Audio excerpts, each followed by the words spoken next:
Je vous présente aujourd'hui notre 395e journal de bord. Jean-Marie Le Pen, bonjour. Bonjour. Alors Boris Nemtsov, ancien gouverneur de Nijni Novgorod, ancien vice-ministre de Boris Yeltsin, trouvé abattu ce week-end à Moscou. Tous les médias occidentaux pointent un doigt accusateur à l'encontre de Vladimir Poutine. Qu'en pensez-vous? Oui, le moins qu'on puisse dire, c'est excessif. Il n'y a aucune raison de mettre Poutine en cause, parce que ça s'est passé près du Kremlin. S'il y a un crime dans votre rue, on ne vous en accuse pas, en tous les cas pas forcément.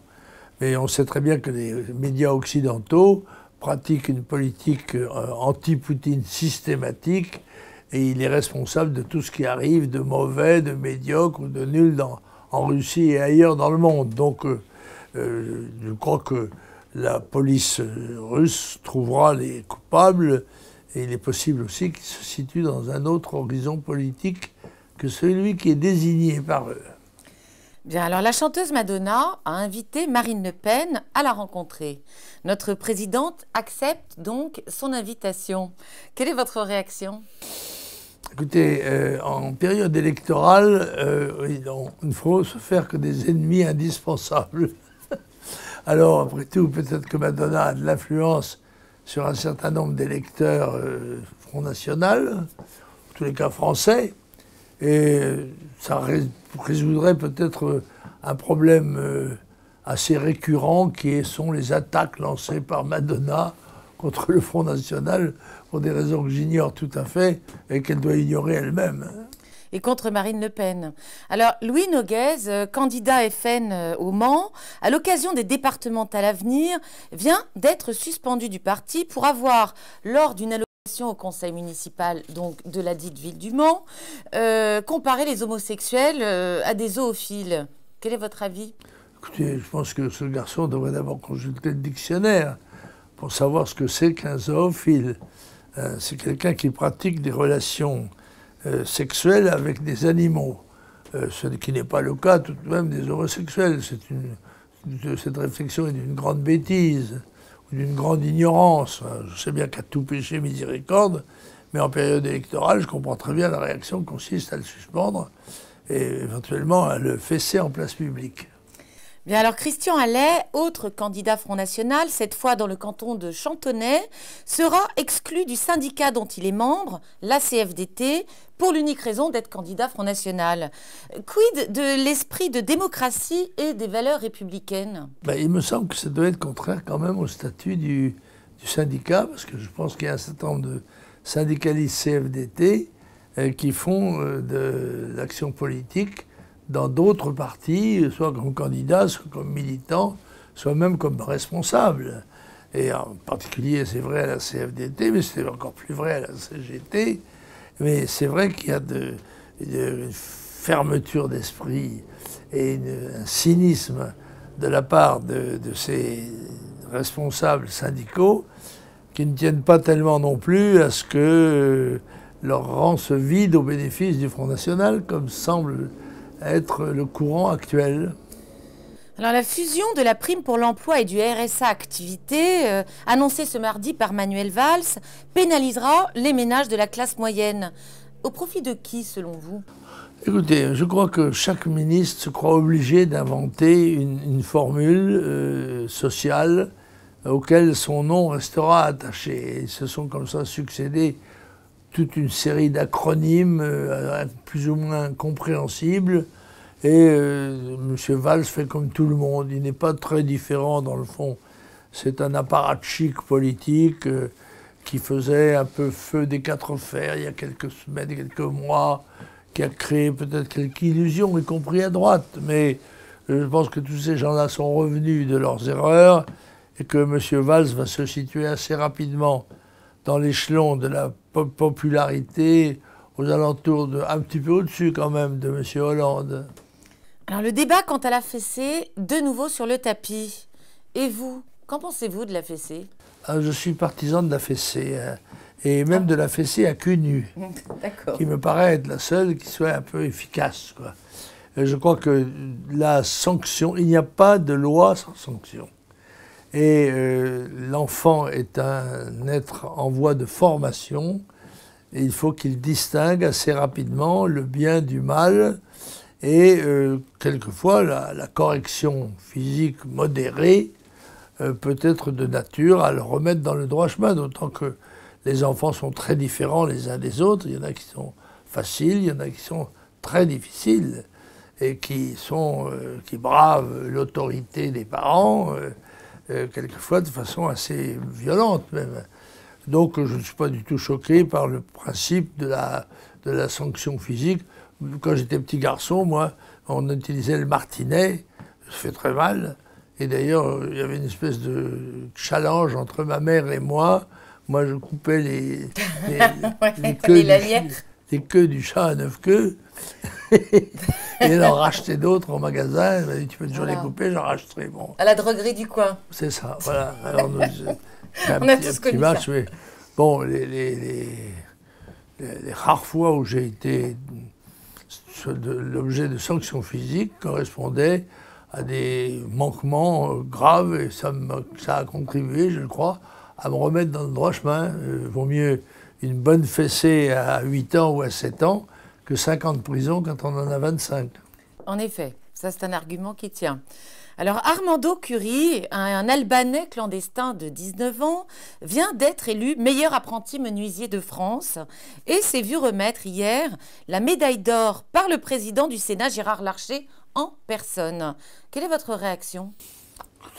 Ça me paraît aberrant, parce que je ne suis pas absolument sûr qu'il n'ait pas été choisi, qu'il ait été choisi moins pour ses qualités technologiques de charpentier ou de menuisier que parce qu'il était un clandestin. Ceci, de la part d'une certaine catégorie d'enseignants, étant de nature à braver les sentiments de beaucoup de Français qui considèrent que la législation et la législation sociale en général seraient mieux fondées à s'occuper des Français qu'à s'occuper des gens qui viennent au nom de l'asile ou à travers les frontières de façon illégale ou même dans les torrents migratoires de façon légale. Enfin, il semble qu'on se pose le problème de l'immigration massive. On découvre que l'eau est humide, ce que le Front National et moi-même avons découvert depuis déjà quelques décennies. Mais nous avons commis le crime de le dire, parce qu'on peut constater que l'eau est humide, mais il faut le garder pour soi. Il est bien évident que l'immigration massive est un des éléments constitutifs fondamentaux de la ruine de la France, sur le plan financier, sur le plan de la sécurité, sur le plan du chômage, sur le plan de l'identité et de l'équilibre général de la nation. Et si rien n'est fait, et si le Front National n'arrive pas au pouvoir pour faire une politique radicalement différente, eh bien nous serons submergés. Et ceci, non pas dans 100 ans, mais dans quelques années. Et alors François Hollande, lui, désire arracher les électeurs du Front National à leurs convictions.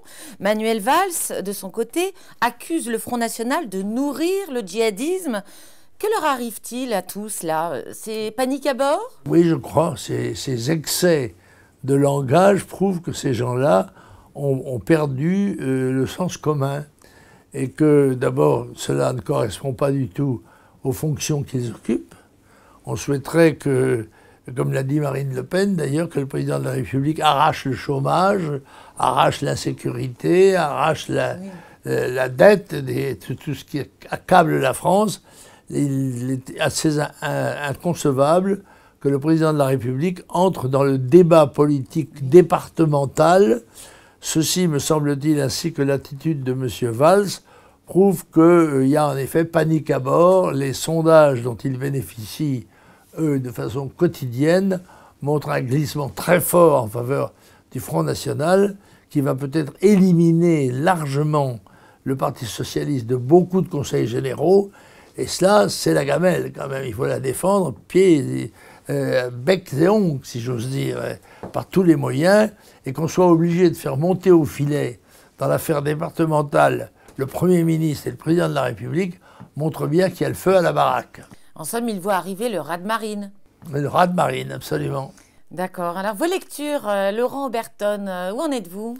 Ah, j'ai fini. Là, j'ai fini. Je n'ai pas apporté le livre avec moi, mais le Utoya, c'est un livre tout à fait étonnant, passionnant, puisque Oberton, à la suite d'une enquête extrêmement minutieuse, très longue, très bien informée, se met à la place du personnage Breivik et le fait parler tout au long, non seulement de l'épisode dramatique et meurtrier, et criminel, dans lequel il va exécuter, je crois, près de 70 personnes sur l'île du Toya, mais encore son attitude à l'égard des problèmes politiques, quand il arrive face à la justice, etc., dans un pays où il ne risque pas la peine de mort, par conséquent, où il est certain d'être libéré dans quelques années, ce qui évidemment est ressenti de façon assez cruelle par les parents des victimes qui ont été abattus, qui pour la plupart étaient des jeunes gens et des jeunes filles de 16 à 20 ans. Oberton est un homme de grand talent et que j'espère nous aurons l'occasion de nous en apercevoir dans les années qui viennent. Il a fait tout récemment France Big Brother, qui suivait France Orange Mécanique. Et ce sont des livres remarquables. Il a 30 ans à peine. Et donc, c'est un des espoirs de la littérature, de la philosophie, de la pensée française. C'est là où on voit nettement qu'il y a des éléments de redressement évidents dans tous les domaines, et dans celui-là qui est essentiel, on le sait.